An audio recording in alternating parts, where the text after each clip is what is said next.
बहुत समय पहले कोरिया के एक टाउन नामवो में ई मोंगयोंग नाम का लड़का रहता था, जो कि मजिस्ट्रेट का बेटा था। एक दिन वो अपने सर्वेंट के साथ गार्डन में वॉक करने गया। वहां पर उसे एक बहुत खूबसूरत लड़की झूला झूलते दिखी।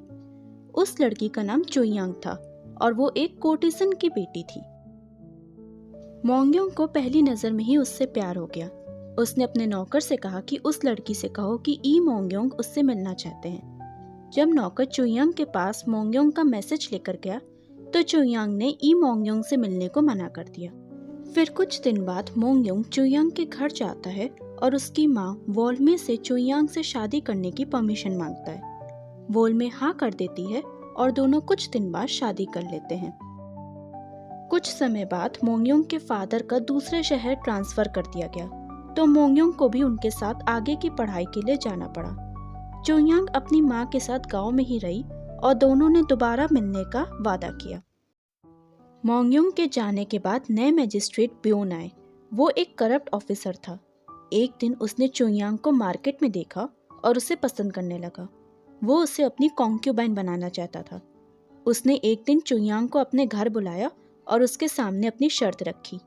चुईयांग ने हिम्मत करके मना कर दिया और कहा कि वो ऑलरेडी मैरिड है। गुस्से में ब्योन ने उसे जेल में डाल दिया और अपने जन्मदिन पर चुईयांग को सजा देने का प्लान बनाया।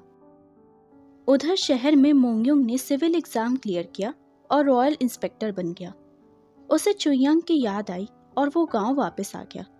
जब वो गांव वापस आया तो उसे गांव के लोगों से करप्ट मजिस्ट्रेट ब्योन और चुईयांग के बारे में पता चला। उसे बहुत गुस्सा आया और उसने ब्योन को सजा देने की ठान ली। फिर ब्योन के जन्मदिन पर मोंगयोंग पार्टी में भेष बदल कर गया। उसने ब्योन की बुराइयों पर बनी एक पोम पब्लिक में सुनाई और उसकी बुराइयों का मजाक बनाया। ब्योन को गुस्सा आया और उसने सोल्जर्स को पोएट को अरेस्ट करने का ऑर्डर दिया। तभी मोंगयोंग ने अपनी असली पहचान सबको बताई और अपने साथ आए हुए गार्ड्स को ब्योन को करप्शन करने के जुर्म में अरेस्ट करने का ऑर्डर दिया। ब्योन को अरेस्ट कर लिया गया और चुईयांग आज़ाद हो गई। चुईयांग मोंगयोंग को दोबारा देखकर बहुत खुश हुई।